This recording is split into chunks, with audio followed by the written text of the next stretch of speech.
Corporations are starting to realize, guys, that the debt is getting out of control. They're starting to realize that all this money that we're making and we're storing in bonds and we're holding in treasuries and we're holding all of this cash on our balance sheet, this is what's happening to the value that we have gone out into the world to create. This is what's happening to it. Companies are starting to realize that this picture is only going to get worse because this is only going to get worse. And every single day, every single week, every single month, more and more companies are starting to realize that something has to give. And many of these corporations are starting to adopt a Bitcoin treasury. The number of Bitcoin treasury companies that have realized my dollars are melting, the debt scenario is only going to make them melt more. I've either got to give those dollars away to my investors or I've got to shore them up some way.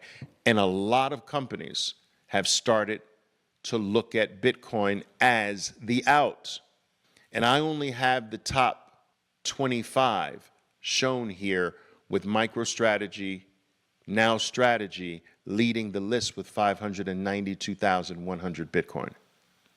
What I like to look at on this site is actually to see how many of them are increasing their holdings and how many of them are selling off some of their holdings. Like this company over the last quarter or so has sold off some Bitcoin. Most of them are increasing their holdings, as you can see. Most of them are increasing. I'm going to walk you through this. Bitcoin treasury companies adopting Bitcoin are actually executing an attack on the US dollar and the US bond market, which kind of are the same thing. All right? Fed creates dollars. The Treasury creates dollars through the bond market.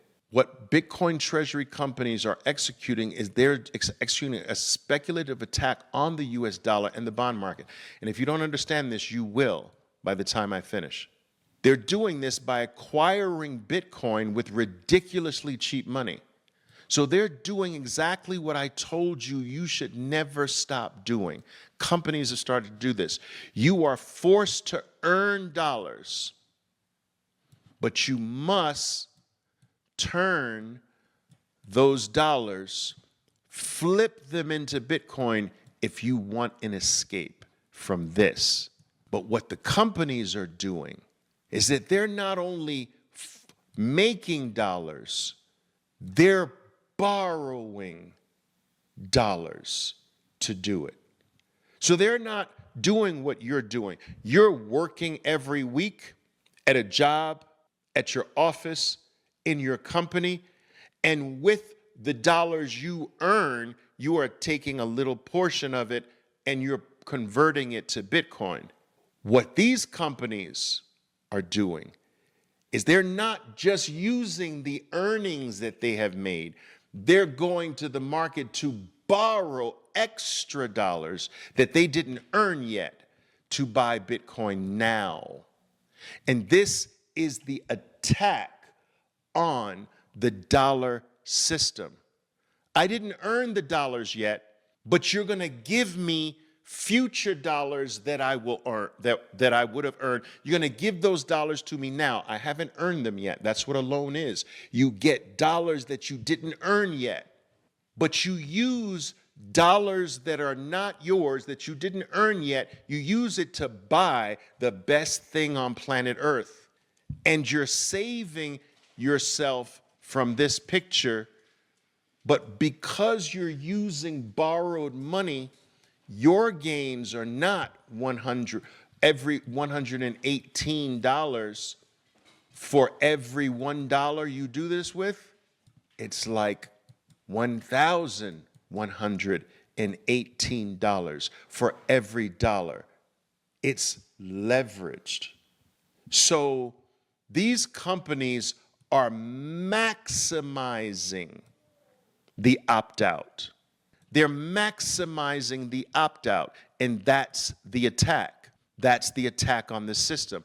Acquiring Bitcoin with ridiculously cheap money.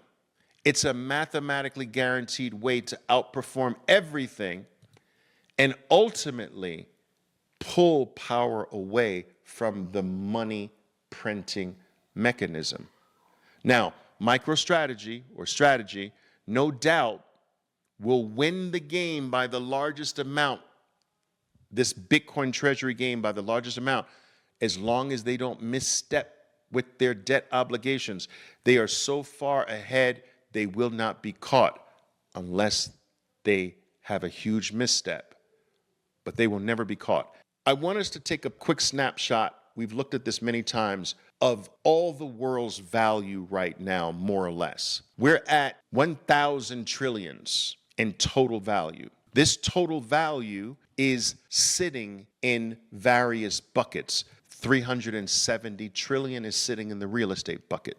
318 trillion is sitting in the bond bucket. Then you've got pure money, currency. 129 trillion is in money market funds and savings accounts and CDs and things of that nature. Then you've got gold, 22 trillion. You've got equities, 135 trillion. Arts, cars, collectibles, 27 trillion. Michael Saylor claims that, and I think rightfully so, that half of this 1,000 trillions, half of that value simply just wants to be safe. It's looking for a storage bin that holds its value. All this is a storage bin. Bonds, it's a storage bin. It's not designed to be really productive doing something. Half of this money or this value just wants to be protected, just wants to be held, just wants to be stored without the value leaking too much. And so Bitcoin is only 0.2% of the global wealth. That's how early we are. If half of this 500 trillion is just looking for a store, we know Bitcoin, the new baby on the block, but has become the best storage bin of all. And it is my thesis that a portion of those who stored in real estate will begin to instead store in Bitcoin. A percentage of those who look to bonds for storage will increasingly go to Bitcoin. Money is melting like an ice cube, will increasingly go to Bitcoin. My equity holdings have been sold off after holding for decades. Where is it going? To Bitcoin. The S&P can't compete. The NASDAQ can't compete. Some individual stocks get lucky, but overall, I don't want luck. I want consistency, and I want the best. So more and more of capital that was allocated to stocks throughout my entire career is now going into Bitcoin. As I continue to sell off my Microsoft from 1994, it goes into Bitcoin. As I'm paring down my last amount of Apple from the mid-1990s, it's going to Bitcoin. I sold mostly out of NVIDIA. Where did it go? After holding it for 15 years, Bitcoin. I'm not the only one. So my thesis is that a portion from all of these categories starts going to Bitcoin, and increasingly so every single year, a bigger percentage, a bigger percentage, a bigger percentage. What Michael Saylor assumes, and I want to talk about his assumptions, not just mine. His assumption is that instead of half, I believe Bitcoin has half of the world's value is Bitcoin's addressable market, but he opts for a more conservative 280 trillion of this 1,000 trillion. This number basically backs into a $13 million Bitcoin price by the year 2045. That's how he's come up with this price projection by 2025. And what he's assuming is a declining CAGR, which I don't agree with. But let's roll with this. So I want you to understand where this is coming from. We've got 1,000 trillion in total value. Bitcoin's addressable part of it because most of it just wants a resting place that does not leak value. There's no better place than that than Bitcoin. So Bitcoin's addressable market, according to Saylor, is 280 trillion of this, which will ultimately happen over the next decade or so, bringing Bitcoin's price to 13 million per coin, assuming a 29% CAGR. Let me see, a 29% CAGR. So he's assuming that Bitcoin's CAGR will decline. Bitcoin's future CAGR on average will decline to 29. Now, what's a CAGR? Cumulative annual growth rate. So right now, we're about 120. His view is that over time, we decline. My view is that over time, we actually go the other way. Let me quickly explain once again why I believe this assumption that Bitcoin's gains are going to actually get smaller and smaller and smaller. I know that's been the scenario so far, but I believe it's just a temporary phenomenon. Let me just quickly try to explain my reasoning behind this. And I'm going to explain it by asking you a basic question.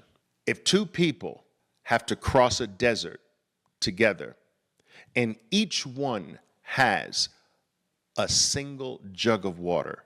Now, they're walking across the desert in tandem as a team.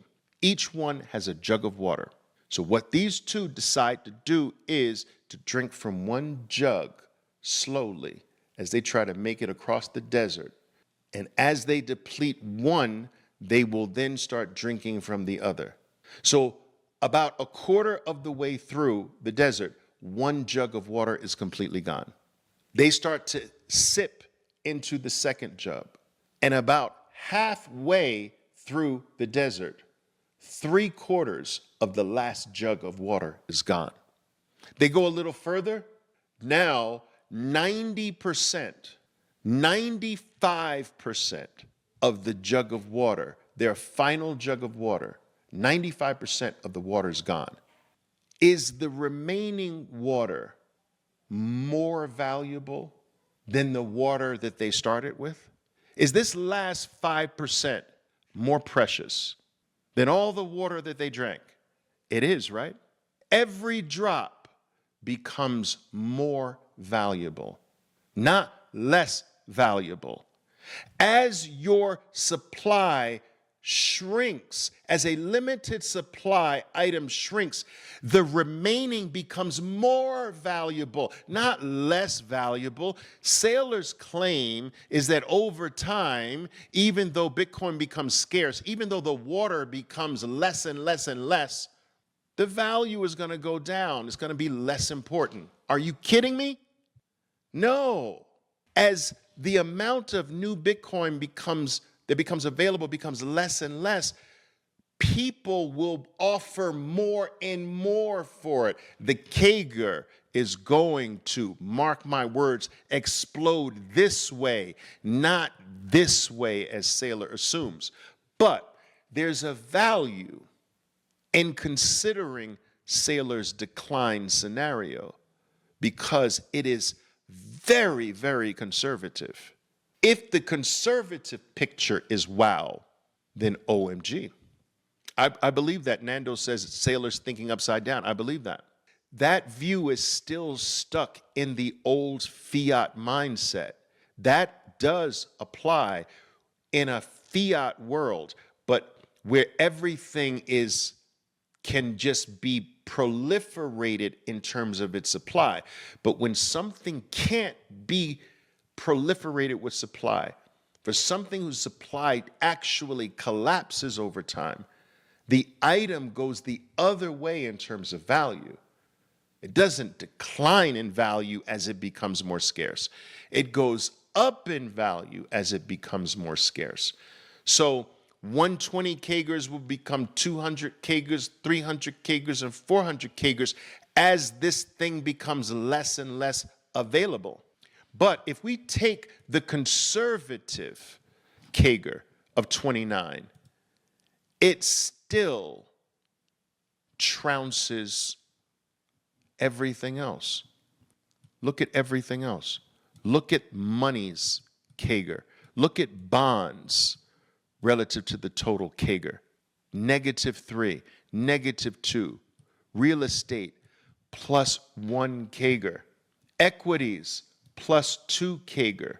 The relative to total Bitcoin kager is 114. This is sad. Do you understand? Gold's decent, but not even close. I'm showing you this for a reason. Remember that most of the world's value is in here.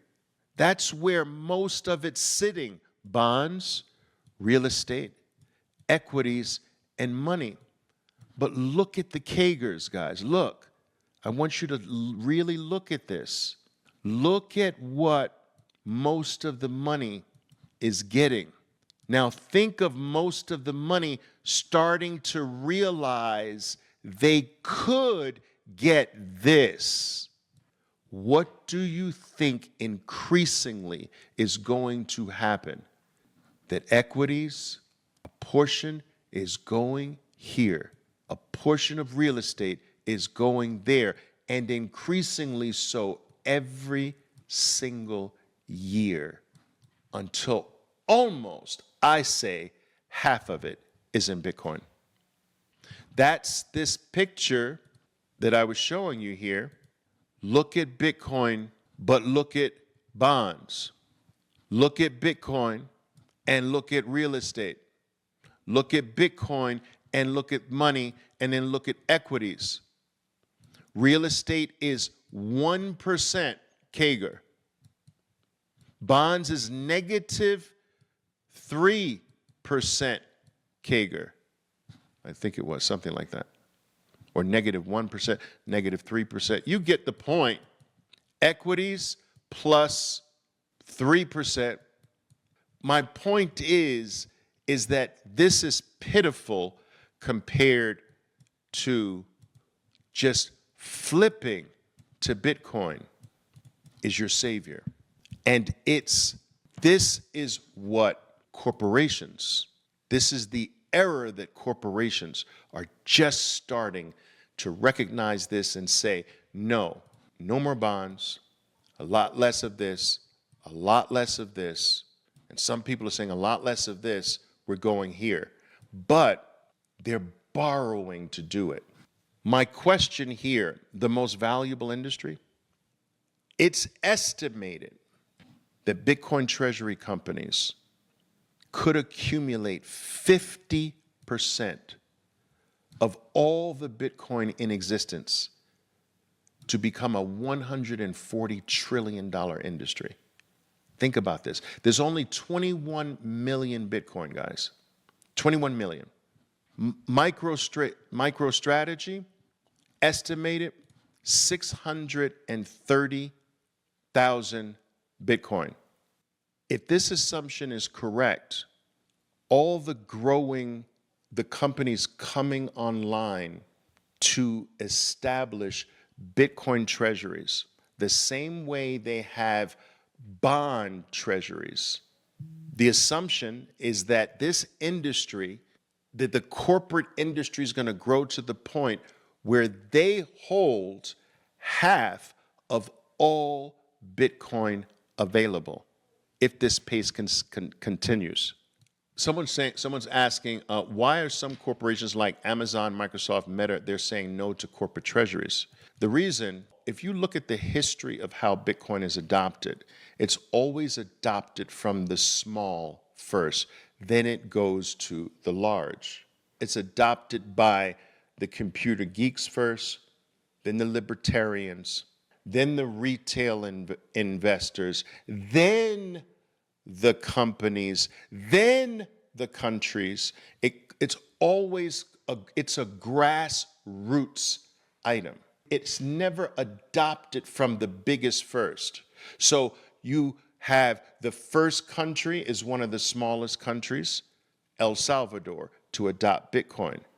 Now you have the United States. First El Salvador, then the United States. First MicroStrategy, then Microsoft.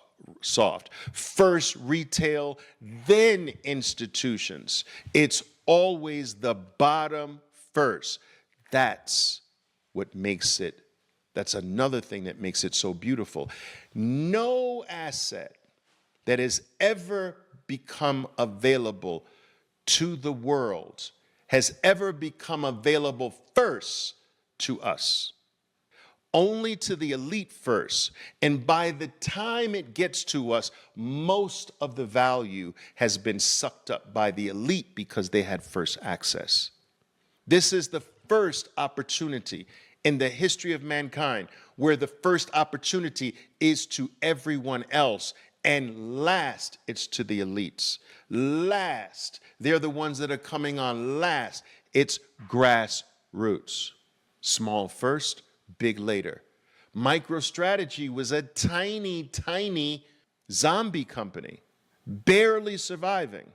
And it's on its way to becoming one of the most valuable, if not the most valuable company on the planet. Small to big. Always remember that.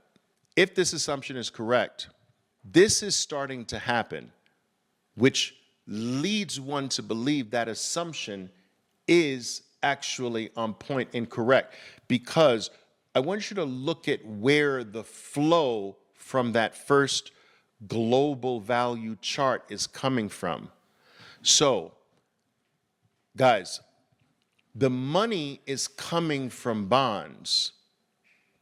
3% out of bonds is going there.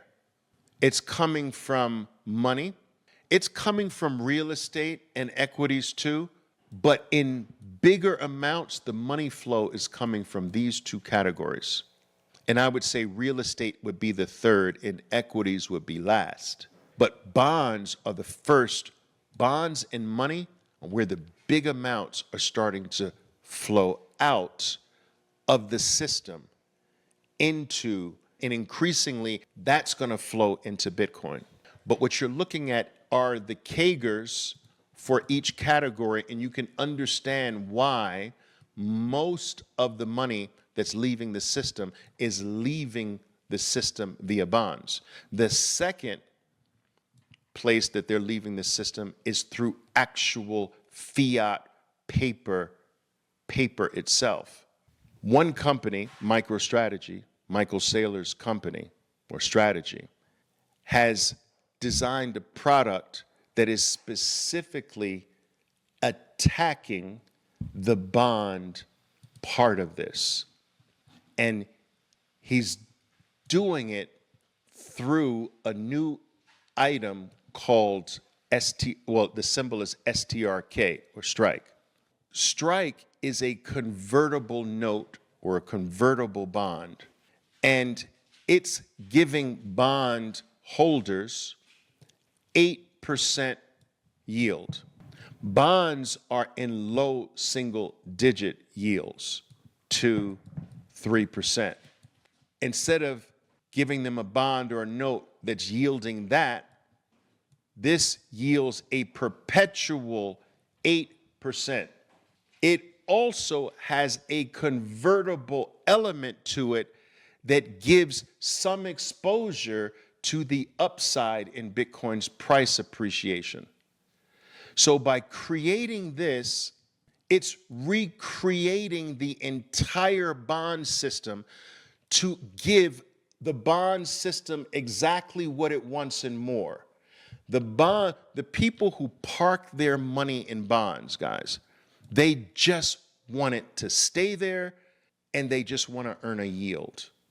If they by chance get some price appreciation in the bond, that's the cherry on top. But their main concern is just give me a yield and keep my money safe. Well, Strike gives them a yield that is 300 to 400% higher perpetual yield. So it's not like, okay, I get this yield for 2 years and then I have to get another bond. No, it's perpetual for life. There is no expiration to the bond or the note. And there is a convertible element that kicks in once MicroStrategy stock supersedes $1,000. And I believe that's 10%. So they can convert not one for one, but they can get 10% of the upside above 1,000. Think about this, there's zero downside. I want you to think about this, guys. I'm going to say it again. There is zero downside. There is this 8% perpetual payment. There is upside above $1,000 on the stock. If that doesn't happen, you still get your 8%. Bonds are an average between 2 and 5% offerings today, and you have to go way out for that. This, even if you wanted to hold this for a year, you're going to get 8%. This is offering everything that the bond market wants on steroids. This is a speculative attack. So what are institutions doing? They are giving billions of dollars to strategy, billions of dollars to buy Bitcoin. This item is specifically targeted to Bitcoin, and because the average gain, guys, for real estate is 6 to 7%, the 8% yield also starts to chip away at real estate. You understand? And of course, this as well. So let's just take a look at this one example. Strike is a perpetual preferred security issued by MicroStrategy, characterized by, look, perpetual nature. It pays it's actually a 10% dividend, I'm sorry. It pays an $8 per share indefinitely with no maturity date. It's akin to a perpetual bond. It's 10%. I got the percentage wrong. It's 10%. The convertible feature. I just want to go over this one thing, not because I want you to buy this thing. I'm leading to a point here. It has a convertible feature. So it's also like a call option on the MicroStrategy stock, 1/10 of the $1,000 call option. So you get 10% of the value above 1,000 if you want to convert. Bitcoin-backed strategy, obviously. So MicroStrategy's broader financial strategy involves significant Bitcoin holdings and some claim.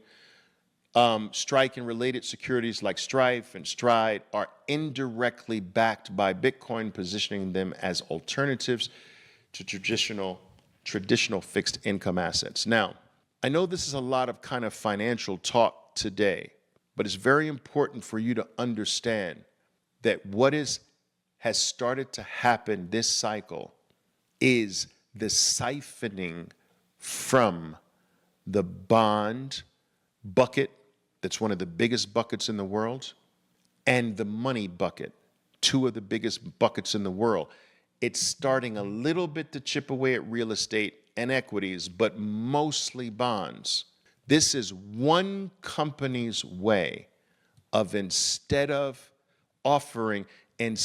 traditional bonds, come get my bond. My bond is your bond on steroids with an upside link to the Bitcoin price, and there's zero downside.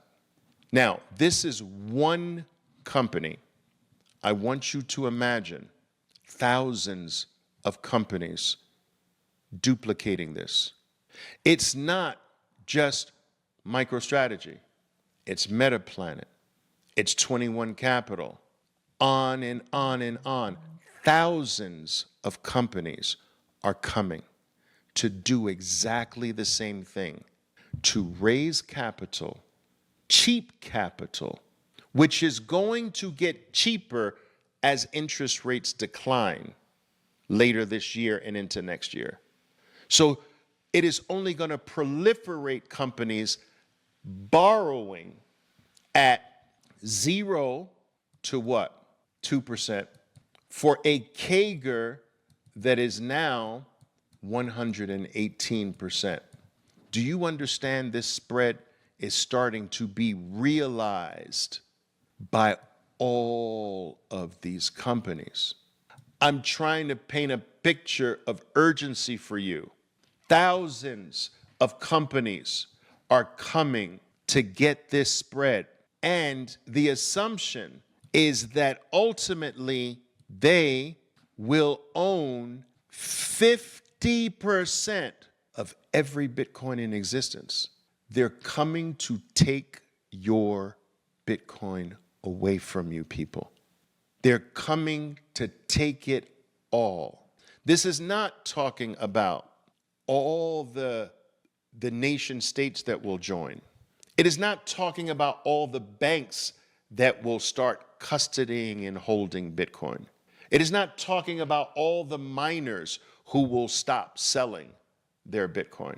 I'm just talking about corporations are now in a mad rush to grab that spread in the CAGR through products just like MicroStrategy launched.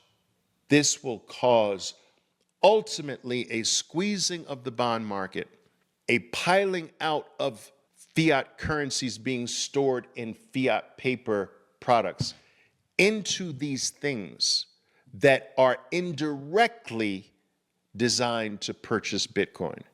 So the bond market still can't directly in large amounts buy Bitcoin, but they can indirectly do it through these companies and through these products.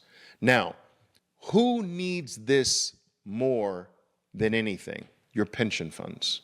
Pension funds, most pension funds, including all the pension funds of virtually every single government on earth, they're underwater. Pension funds will be gobbling this up in droves. They are gobbling it up in droves. State pension funds, independent pension funds, banks will start to gobble these products up. How do I know? It's already started. MetaPlanet is the Japanese version. You guys have heard of it. MetaPlanet is the Japanese MicroStrategy. It's the best performing stock in the Japanese market and one of the best performing stocks in the entire world after adopting this Bitcoin strategy. Now, MetaPlanet was also a zombie company. It owned a chain of movie theaters that was basically not making money. They had decided to adopt a Bitcoin strategy, became the best performing stock on the Japanese market in history, and one of the best performing stocks in the world. Now, guess who's the largest single, or one of the largest single owners of MetaPlanet? Anybody want to take a guess? It's a bank. That's the hint. Take a guess. They owned hotels, not theaters. That's right. Bit by bit. Thank you for the correction. MetaPlanet owned a string of hotels, not movie theaters. Although maybe a few movie theaters were in there, but yes, mostly hotels. All right. Anybody want to guess? What bank? Citigroup. There you go, Felipe. So banks are rushing to buy these things. Pension funds are rushing to buy these things. They're underwater. Fidelity, JPM. So my point, guys, is that I know we marvel at MicroStrategy's strategy, coming up with these products to attack the bond market, coming up with a product to attack the equity market, because MSTR attacks the equity market. STRK and STRF attack the bond market. It's brilliant. But my point is that this is just one. Thousands are coming to do this. Thousands. And your Bitcoin, they're coming for your Bitcoin. What's my main message here in explaining all of this to you? Don't get distracted. Yes, these Bitcoin strategic reserve companies are the Trojan horse that will cause leakage out of the bond market into Bitcoin indirectly, leakage out of the equity market into Bitcoin indirectly, leakage out of fiat paper products, leakage out of real estate, everything. But it's not for you. Do not give your money to someone else for them to buy Bitcoin. Do not fall for this. I'm not saying you can't dabble. I'm not saying you can't, all right, you have an IRA and you can't buy Bitcoin with it, so you do something on this. Okay, that's fine. I just don't want you getting distracted. You are not the one to do this. You are not a pension plan. You are not a bond fund that can't do anything else except buy bonds. Do not work for your dollars to give your dollars to another company so they can buy Bitcoin. You work for your dollars so you buy Bitcoin. Now, before I move on, I need every one of you typing one who understands this. I need you to tell me, yes, Oliver, I understand. I got it. This is not for you. Do not get distracted. Do not fall for this. Do not get tripped up by this. Your number one mission in life, your goal in life is for you to buy Bitcoin, not to give your money to someone else so they can buy Bitcoin. That doesn't even make sense. In what world is a paper version of the real thing better than the real thing?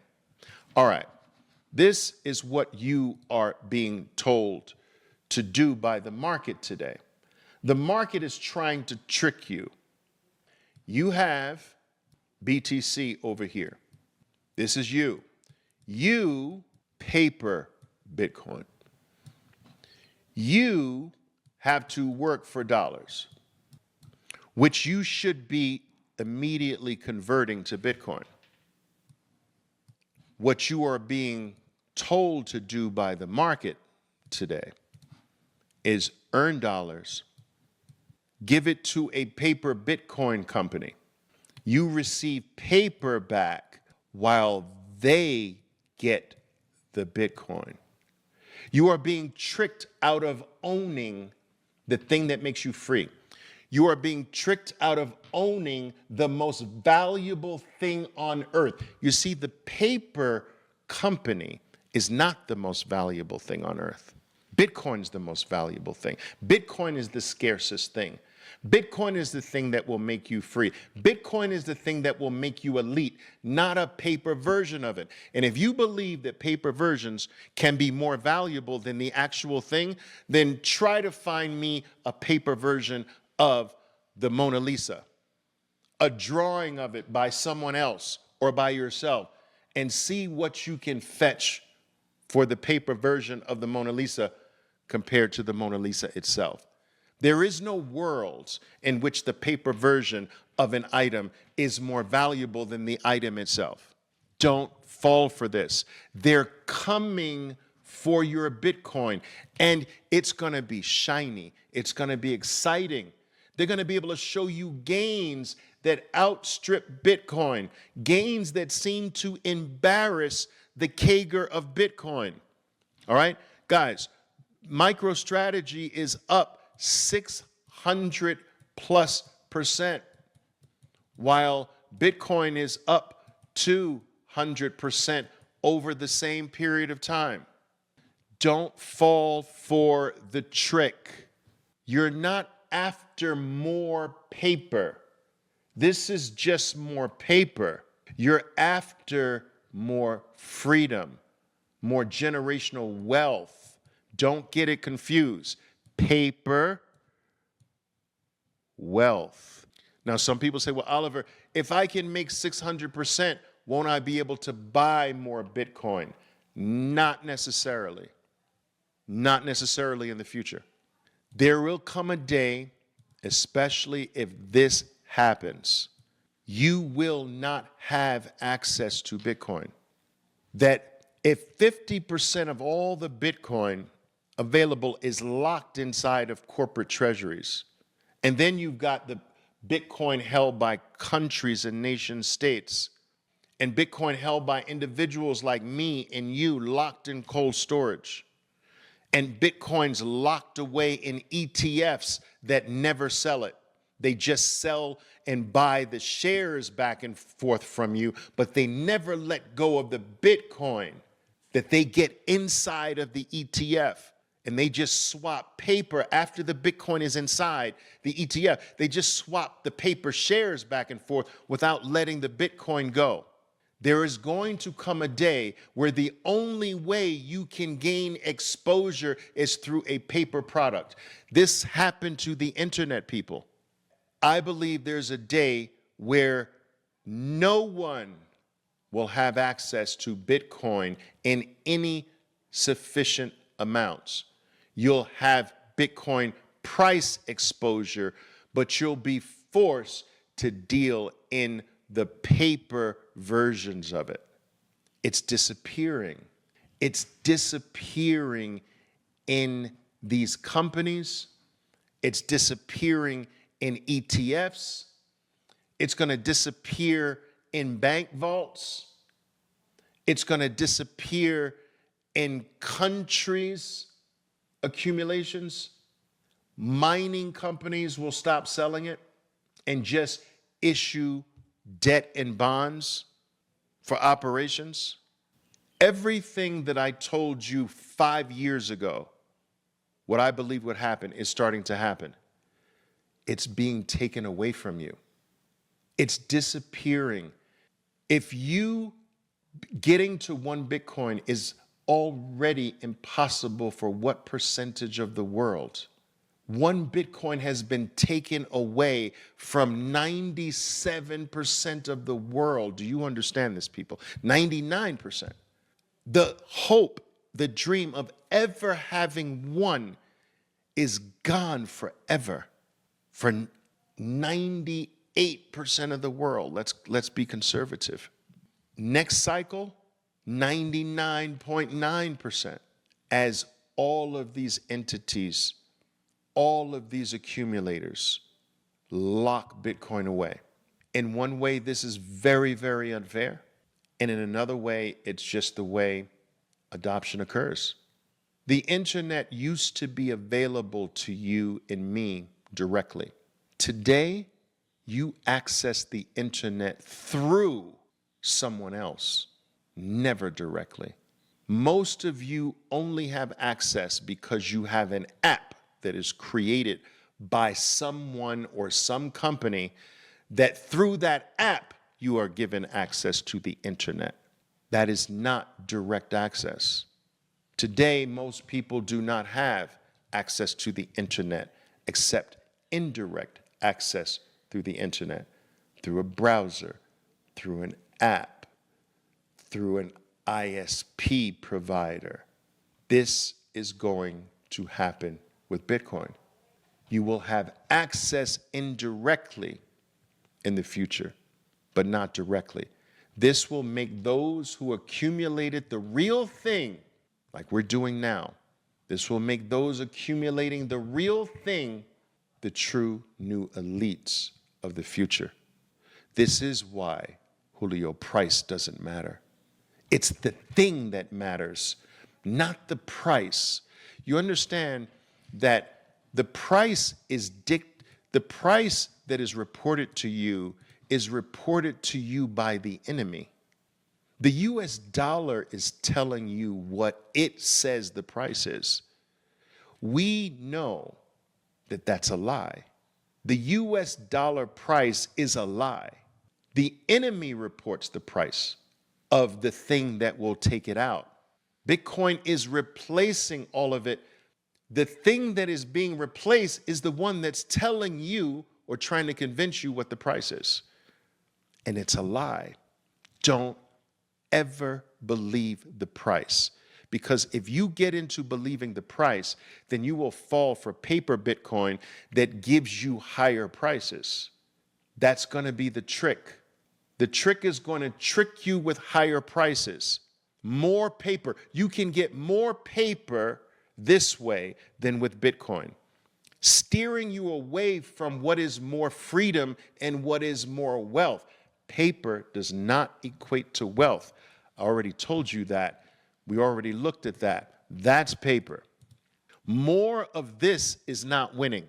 So you're going to be tricked that by shiny things that say, I can give you more of this than Bitcoin can. But Bitcoin is more than this.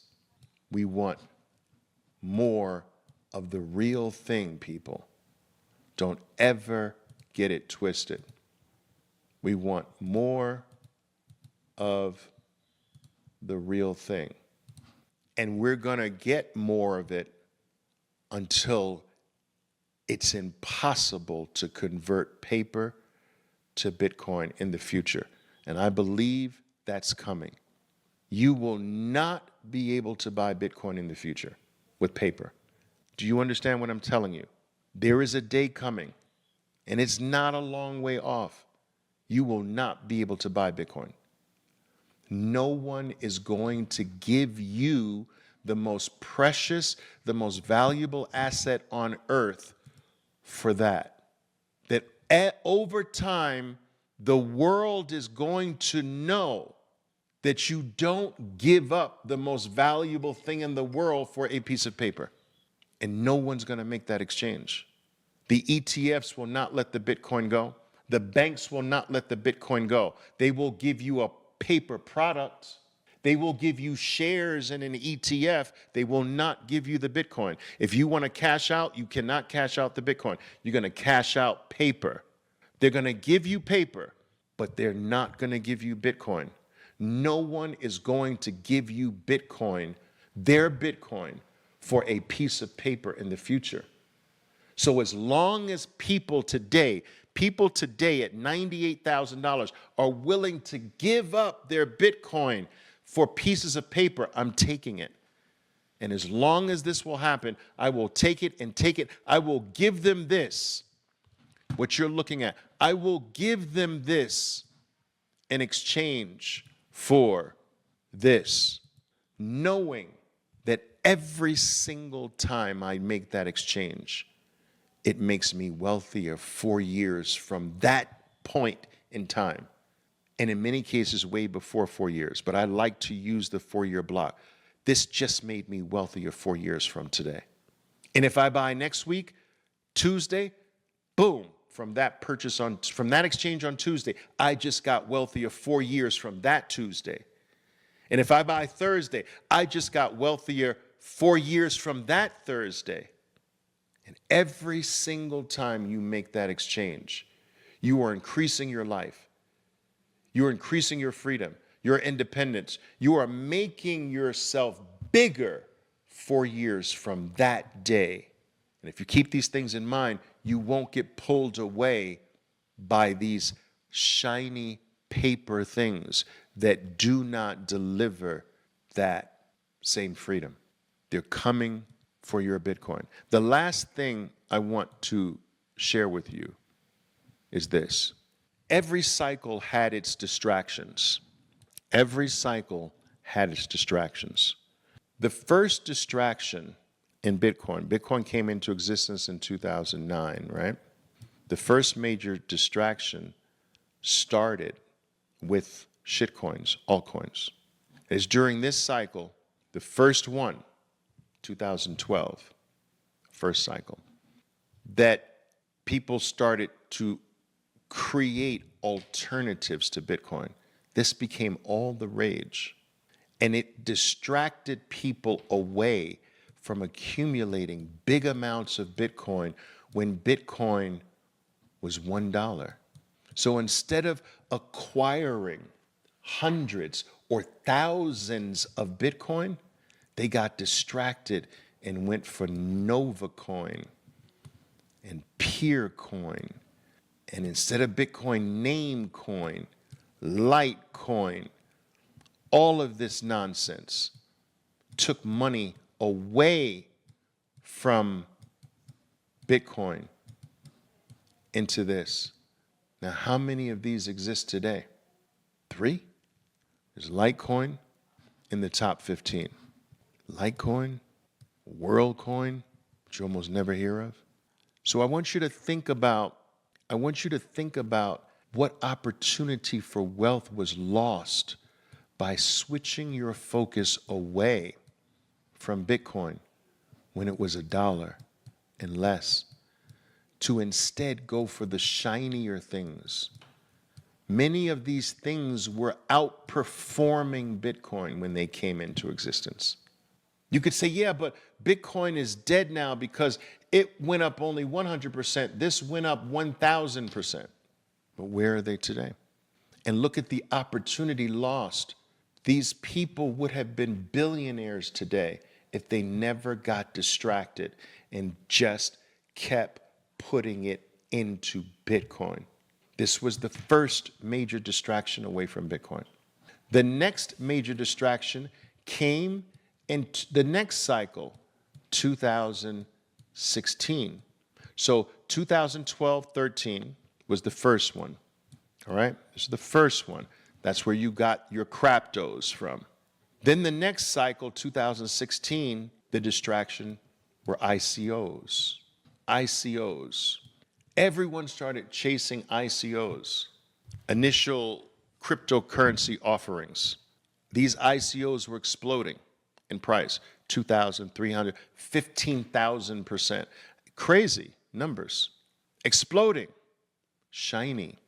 They were considered to be the better thing than Bitcoin because they outperformed Bitcoin for brief periods. And instead of accumulating Bitcoin when it was $300 to $500, instead of staying there and just accumulating, they went and got distracted away from Bitcoin into these ICOs. Now ICOs don't exist anymore. And the opportunity to be more than a centimillionaire, on paper at least, worth $500 million, 600 million by accumulating Bitcoin at these levels. They got distracted over here. In 2020, so we had 2012, the shit coins, the alts. 2016 era cycle, it was the ICOs that took people's eye off the ball. In 2020, what took people's eye off the ball were several things. NFTs, memes came into, DeFi, earning a yield and all of that nonsense. It took people's eye off the ball, and people lost out on, this is 2020, I'm sorry, lost out on the ability to accumulate Bitcoin when I started accumulating Bitcoin. These were those areas, 2020. NFTs, memes, DeFi. 2024, what's the distraction? Paper Bitcoin. Paper Bitcoin. ETFs, corporate treasury companies, and paper Bitcoin products. Paper Bitcoin products. Paper Bitcoin. Because the paper sometimes does a bigger percentage. Just like sometimes the alts in 2012 era did a bigger gain than Bitcoin. Many times the ICOs in 2016 era did a bigger gain than Bitcoin because the NFTs and meme coins rocketed more than Bitcoin at times. That was the distraction. Now, MicroStrategy and MetaPlanet and all of these things, Misty, this and that, because they can sometimes produce gains better than Bitcoin, you take your eye off the ball. And this will go the same way as this, and that. I promise you, because nothing can ever consistently be better than Bitcoin It's still the same old paper system you are trying to escape from. And the distractions almost always happen as you're approaching the top, not exactly at the top, but as you, that the last year of the bull market is usually when they proliferate, and this is the last year.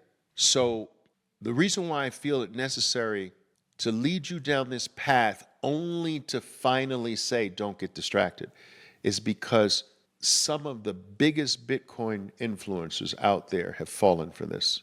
There are people that I had huge respect for, and they're falling for this. And I'm like, oh my goodness. This is revealing that really they're just dollar maxis, not Bitcoin maxis.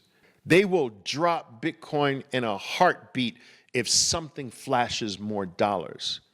I don't want you tricked with the more dollars thing. This is how all of these guys got tricked.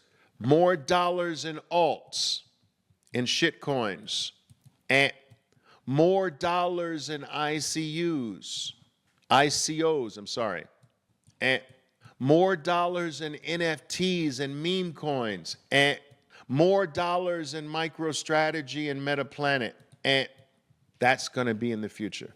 Don't get tricked by more dollars. Look, one more time. What you're being promised is more of this. Are you kidding me? That's the trick. I'll give you more of this. Just don't buy Bitcoin. Give me your money. I will buy Bitcoin. You just don't buy Bitcoin with your money, please. I promise you more of this picture. Just give your money to me for me to buy Bitcoin, and I will guarantee you more of this picture. Please, you're smarter than this. You're on my watch now. I will not allow you to fall for this. Tell me you understand. You will not get distracted by this. You will not get fooled by more of this picture, by a promise for more of this picture. You're being tricked away from owning the real thing.